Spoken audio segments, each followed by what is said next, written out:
అందరికీ నమస్కారం. ఈరోజు నేను పిల్లల్ని ఎలా చదివించాలి, వాళ్ళు చదవటానికి మనం ఎలాంటి వసతి కల్పిస్తే వాళ్ళు బాగా చదువుతారు, వాళ్ళకి ఎలాంటి మాటలు చెప్తే బాగా చదువుతారు అనే విషయాన్ని గురించి మీకు విపులంగా వివరిస్తాను. విద్యార్థి చదువులో రాణించాలంటే కొన్ని చిట్కాలు చెప్తాను, వినండి. ఇంట్లో ఫస్ట్ మంచి వాతావరణం కలిగి ఉండాలి. అలాగే అబ్బాయి కానీ అమ్మాయి కానీ చదువుకునేటప్పుడు ఇంట్లో ఉన్న పెద్దవాళ్ళు గట్టిగా మాట్లాడుకోవటం కానీ, లేక టీవీ పెడితే పెద్దగా సౌండ్ పెట్టి చేయటం కానీ, ఇలాంటి డిస్టర్బెన్సులు ఏ పరిస్థితుల్లో పిల్లలకి కలిగించకూడదు. ఆ పిల్లల్ని ప్రశాంత వాతావరణంలో చదువుకోవటానికి మంచి అవకాశాన్ని కల్పించాల్సి ఉంటుంది.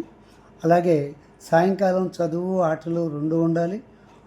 ఒక గంట చదవడం, ఒక గంట చదవడం, ఒక అరగంట ఆడటం వంటివి వీలైనంత వరకు ఇంటి పరిసరాల్లో జరిగితేనే మంచిది. వారానికి ఒకసారి మధ్యాహ్నం 4 నుంచి 5:30 వరకు ఆడుకునేలా చూడండి. ఇలా చేయడం వల్ల తన మిత్రులతో కలిసి ఆనందాన్ని పంచుకుంటాడు.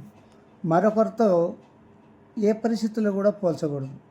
మన పిల్లవాడికి సక్రమంగా మార్కులు రాకపోయినా, బాగా చదవలేకపోయినా పర్వాలేదు, అతనిలో ఆత్మవిశ్వాసం పెరగాలి అంటే నువ్వు గొప్పవాడని, నీకు మంచి భవిష్యత్తు ఉందని వాడికి ప్రేమగా చెప్పాలి. ఏ పరిస్థితిలోనూ తక్కువ చేయవద్దు. అప్పుడే వాళ్ళలో మార్పు వచ్చేదానికి అవకాశం ఉంటుంది. పిల్లవాడికి మంచి ఆహారాన్ని ఎప్పుడు ఇస్తూ ఉండాలి. ఏంటంటే తాజా పండ్లు, పాలు, ఇంట్లో తయారు చేసినటువంటి మినపుండలు, నువ్వు ముద్దలు వంటివి శరీరానికి చాలా మంచిది. ఇక సమయపాలన కూడా మనం పాటించాల్సిన అవసరం ఎంతైనా ఉంటుంది. ప్రతిరోజు 6 గంటల నుంచి 9:30 వరకు చదివిస్తాం. ఈ మధ్యలో 7:30కి వాడికి భోజనం, టిఫిన్ ఏది తింటానంటే అది ఆ అబ్బాయికి ఇవ్వడం చాలా ఉత్తమం. అలాగే సమయపాలన కూడా చాలా అవసరం ఉంటుంది. ఏంటంటే సాయంకాలం 6 గంటల నుంచి 9:30 దాకా చదివించాలి పిల్లాడిని. అయితే ఈ మధ్యలో 7:30కి బాబుకి భోజనం కానీ లేక ఇంకేదైనా తింటానంటే అవి ఆహారాన్ని అందించడం చాలా మంచిది. ఇంకా పిల్లవాడికి చేయాల్సింది ఏంటంటే వాడు చదువుతున్నాడని చెప్పి మనం ఆదమర్చి ఉంటే తను చదవచ్చు, చదవకపోవచ్చు, ఇంకా వేరే ఇంకేదైనా ఆడుకోవచ్చు.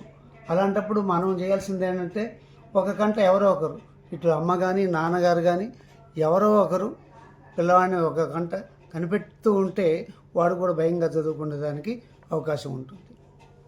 పిల్లలకి సాధ్యమైనంత వరకు సెల్ ఫోన్ చూడటం తగ్గించాలి. అలాగే పిల్లవాళ్ళకి మంచి ప్రోత్సాహకాలు కూడా రెండు అవసరమే. కాబట్టి విద్యార్థి ఏవైనా చిన్న చిన్న విజయాలను పొందినప్పుడు వారికి మంచి అభినందనలతో పాటు కొన్ని బహుమతులు కూడా ఇవ్వడం మంచిది. విద్యార్థికి చదువుపై ఇష్టం పెరిగేలా మంచి మాటలు చెప్పాలి.